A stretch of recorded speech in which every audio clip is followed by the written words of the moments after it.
নমস্কার, আমি শুভাশিস ব্যানার্জি। আর আমার সঙ্গে এই মুহূর্তে দেখছেন আওয়ার প্রোগ্রেস। আজকে আমরা যে বিষয়টি আলোচনা করব যে জমি কেনার আগে অবশ্যই সাবধান থাকবেন।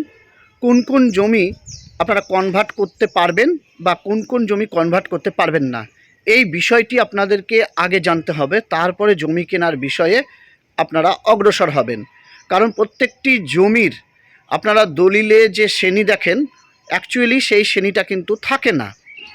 আর আপনারা যেটা তার পর্চা বা রেকর্ডে তার যে জমির শ্রেণী বা ক্লাসিফিকেশন দেখবেন, সেটাই কিন্তু অরিজিনাল তার জমির শ্রেণী হয়। আমরা অনেকে দলিল দেখে জমিটা কিনে নিই, দলিলে লেখা থাকে জমির শ্রেণী কি বর্তমানে ভিটারায় লেখা থাকে বা বর্তমানে বাস্তু লেখা থাকে, কিন্তু অ্যাকচুয়ালি হিসাবে তা নয়। আপনাকে দেখতে হবে ওর যে পর্চা, সেই পর্চাতে কি লেখা রয়েছে।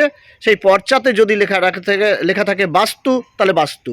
আর সেটা যদি কৃষি জমি, তাহলে কৃষি জমি। বা সেটা যদি দেখা গেলো বাগান, তাহলে বাগান। বা পুকুর, তাহলে পুকুর। আপনাকে দলিল দেখে কখনোই জমির শ্রেণী ক্লাসিফিকেশন আপনারা দেখবেন না, সেটা পর্চা দেখে দেখবেন। এইবার আমরা চলে আসি কোন কোন জমি আপনারা মানে একেবারেই কনভার্ট করতে পারবেন না, এই বিষয়ে বলি। প্রথমত যেটা বলবো যে এই বিষয়ে আপনারা এই যে দেখছেন রাস্তা, যদি কোনো জমির শ্রেণীতে রাস্তা লেখা থাকে তাহলে কিন্তু সেই জমি কখনোই কনভার্ট করতে পারবেন না। কিংবা লেখা আছে পথ, তাহলেও কিন্তু সেই জমি কখনোই কনভার্ট হবে না।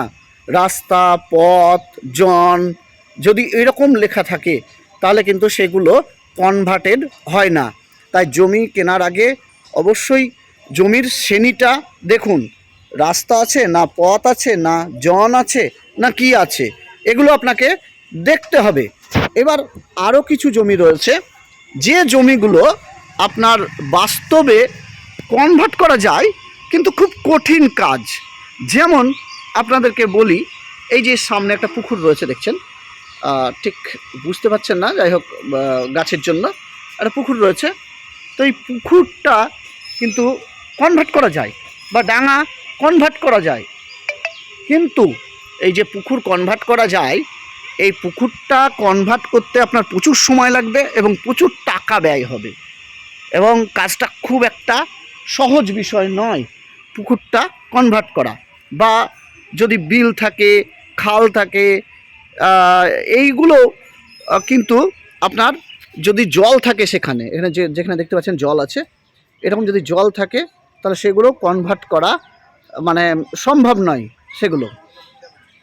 আর ডাঙা বলতে কি বোঝায়, এই যে আপনার বিলের যে পার্টটা যেটা দেখতে পাচ্ছেন মাটি রয়েছে, এই মাটিটাকে ডাঙা বলা হয় অনেক সময়। এই ডাঙা জমিও আপনারা কনভার্ট করতে পারবেন, বা কলা বাগান বা পান বরজ বা যে কোনো বাগান টাগান রয়েছে সেগুলো কিন্তু আপনারা কনভার্ট করা যায়, তবে একটু দেরি হয় এই যা। এছাড়া আরও কিছু জমি রয়েছে, আমরা কৃষি জমির কথা বলবো, যেগুলো ফসল ফলানো হয়, বিশেষ করে দোফসলি জমি, যেগুলোকে উত্তর 24 পরগনায় শালি জমি বলা হয়, নদিয়া বা মুর্শিদাবাদে সেগুলোকে আবার আমন, আউশ এইভাবে ভাগ করা হয়েছে কৃষি জমিগুলোকে বা এগ্রিকালচার ল্যান্ডগুলোকে। আর যদি আমরা আবার এই জমিটা দোফসলির বেশি ফসল হয়, তখন সেটাকে আবার সোনা জমিও বলা হয় কৃষি জমিগুলোকে। এক কথায় এগ্রিকালচার ল্যান্ড, এগুলোকে আপনারা সহজেই কনভার্ট করা যায় বা জমির শ্রেণী পরিবর্তন করা যায়। এগুলো আপনার অতটা আপনাকে পরিশ্রম করতে হয় না, শুধুমাত্র অ্যাপ্লিকেশনটা করতে হয়। আর কিছু কিছু ক্ষেত্রে যদি মোহরির মাধ্যমে যান সেক্ষেত্রে টাকাটা বেশি লেগে যায়, আর নিজে করলে এগুলো সহজেই জমির শ্রেণী পরিবর্তনগুলো হয়ে যায়। এটা কিন্তু দেখা গেছে কৃষি জমির ক্ষেত্রে। এইবার আমরা কৃষি জমি তো গেল এই বিষয়।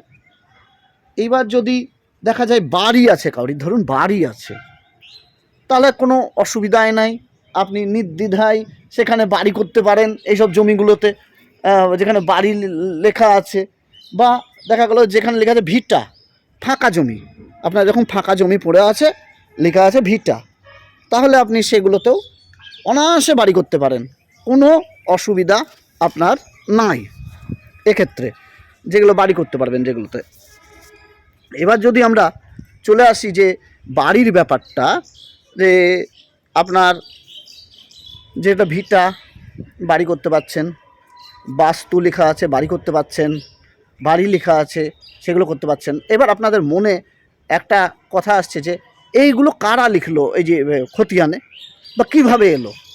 দেখুন, যখন সিএস পর্চা তৈরি হয় সেই সময় যারা সার্ভেয়ার বা আমিন বিএলআর অফিসের তরফ থেকে তারা কিন্তু সরজমিনে এসেছিল, এসে যে জায়গাকে যেমন পজিশনে দেখেছে বা যেমন ব্যবহৃত হতে দেখেছে তেমনভাবে তারা খসড়াতে লিখে দিয়েছে যে এই জমিতে বাড়ি আছে, মানে এর শ্রেণী হলো বাড়ি।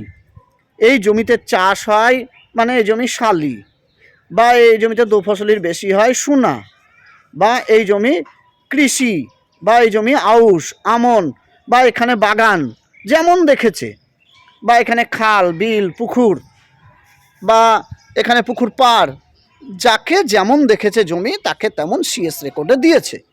তারপরে যখন আরএস রেকর্ডের প্রয়োজন হলো, অর্থাৎ রিভিশনাল সার্ভের যখন প্রয়োজন হলো, তখন আবার সার্ভে করতে এলো আমিনের দল অর্থাৎ সার্ভেয়াররা। তারাও করলো কি, আবার যাকে যেমন পজিশনে দেখলো, কাউকে দেখলো যে বাড়ি হয়ে আছে তাকে আবার জমি শ্রেণী বাড়ি দিয়ে দিল, বা যাকে দেখলো পুকুর হয়ে আছে পুকুর দিয়ে দিল। এমনও হতে পারে যে সিএসের সময় সে পুকুর ছিল না, কিন্তু আরএসের সময় যখন ওটা সার্ভে করতে এসছে তখন দেখেছে পুকুর, পুকুর দিয়ে দিয়েছে, এরকম হতে পারে। বা সিএসের সময় বাগান ছিল না, কিন্তু আরএসের সময় সেটা বাগান হয়ে গেল, এটাও হতে পারে। বা সিএসের সময় বাগান ছিল, আরএসের সময় সেটা বাড়ি হয়ে গেল, যেহেতু সার্ভে আর এসে দেখলো সেটা বাড়ি।